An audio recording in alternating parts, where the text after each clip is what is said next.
নমস্কার বন্ধুরা, গোপলু কিচেনে আপনাদের সবাইকে স্বাগত। হঠাৎ বাড়িতে গেস্ট চলে আসলে মাত্র 10 থেকে 15 মিনিটের মধ্যেই এই দারুণ মজার ডেজার্টটি বানিয়ে খাওয়াতে পারবেন। দারুণ মজার এই রেসিপিটা খেয়ে সবাই আপনার প্রশংসা করতে বাধ্য হবে। তাই দেখে নিন বন্ধুরা আজকের এই রেসিপিটা। এটি বানানোর জন্য লাগবে হাফ লিটার লিকুইড দুধ, যেটিকে জাল করে আমি কিছুটা ঘন করে নেব। প্রথমে দুধটা ফুটিয়ে নিতে হবে, আর অবশ্যই কন্টিনিউ খুন্তি বা হাতা দিয়ে নাড়াচাড়া করতে হবে। দুধটা কিছুক্ষণ গরম করে নেওয়ার পর গ্যাসের ফ্লেমটা একটু কমিয়ে দিয়ে 3 থেকে 4 হাতা একটি বাটিতে দুধ তুলে নেব।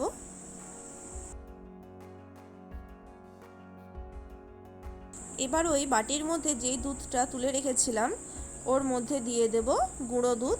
এখানে 15 গ্রামের মতো গুঁড়ো দুধ দিলাম। এখানে গুঁড়ো দুধ দিলে মিষ্টিটার টেস্ট আরও বেড়ে যাবে। এবার গুঁড়ো দুধটা ভালো করে দুধের সাথে মিশিয়ে দিচ্ছি। এখানে আমি গুঁড়ো দুধটা ব্যবহার করলাম, আপনারা চাইলে এটি স্কিপও করতে পারেন। এরপর এর মধ্যে দিয়ে দেব 1 চিমটে কেশর। আমি এখানে দুধের কালার করার জন্য কেশর ব্যবহার করছি, আপনারা চাইলে কাস্টার্ড পাউডারও দিয়ে দুধের কালারটা আনতে পারেন। দুধটা গরম অবস্থাতেই ওর মধ্যে কেশর ভিজতে দিতে হবে, যাতে কেশর থেকে খুব সুন্দর একটা কালার বের হয়। কেশর একদিকে ভিজতে দিয়ে অপর দিকে যে দুধটা কড়াইয়ের মধ্যে ছিল সেটিকে আরও ঘন করে নেব। দুধটা আরও ঘন করে মেরে নিলে কিন্তু মিষ্টির স্বাদ দ্বিগুণ বেড়ে যাবে। দুধটা অনেকটাই ঘন করে নিয়েছি। দুধের কালারটা আরও যাতে সুন্দর হয় সেই জন্য আরও কয়েকটা কেশর দিয়ে দিলাম এর মধ্যে। এবার এর মধ্যে পরিমাণ মতো চিনি দিয়ে দেব। আপনারা যেরকম মিষ্টি রাখতে চান সেই হিসেবে চিনিটা দেবেন। চিনিটা ভালো করে দুধের সাথে মিশিয়ে নেব। চিনি ভালো করে দুধের সাথে মিশে গেছে, আর দেখতেই পাচ্ছেন বন্ধুরা দুধটা একদম ক্রিমের মতো হয়ে গেছে। এবার এর মধ্যে কেশর ভিজিয়ে রাখা দুধটা দিয়ে দেব। দেখতেই পাচ্ছেন বন্ধুরা কতটা সুন্দর কালার এসে গেছে। আলাদা করে আর কোনো ফুড কালার মেশানোর দরকারই হয়নি। দুধটা জাল করা হয়ে গেছে, এর থেকে আর বেশি ঘন করব না। এবার গ্যাসের ফ্লেমটা অফ করে দেব।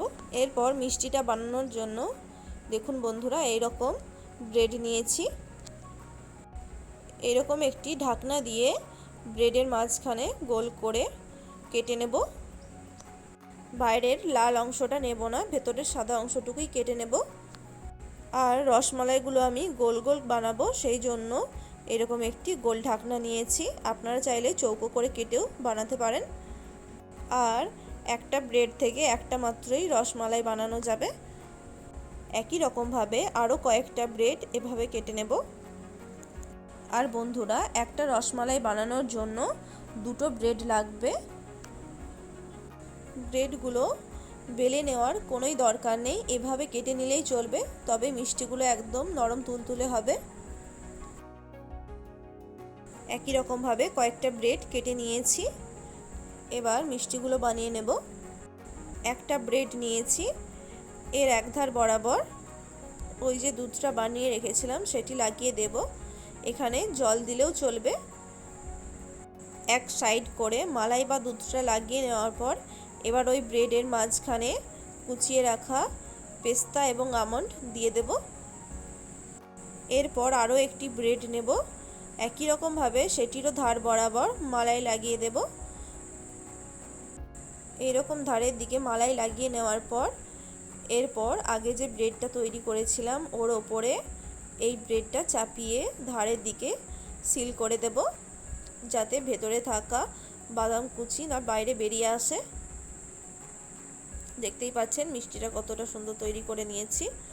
এইভাবে তৈরি করলে কি হয়, মিষ্টিগুলো খেতে খুবই সুন্দর লাগে। একই রকমভাবে আরও কয়েকটা তৈরি করে নিচ্ছি। সত্যি বন্ধুরা মিষ্টিগুলো খেতে এতটাই সুন্দর লাগে যে বোঝাই যায় না এটি ব্রেড দিয়ে তৈরি করা।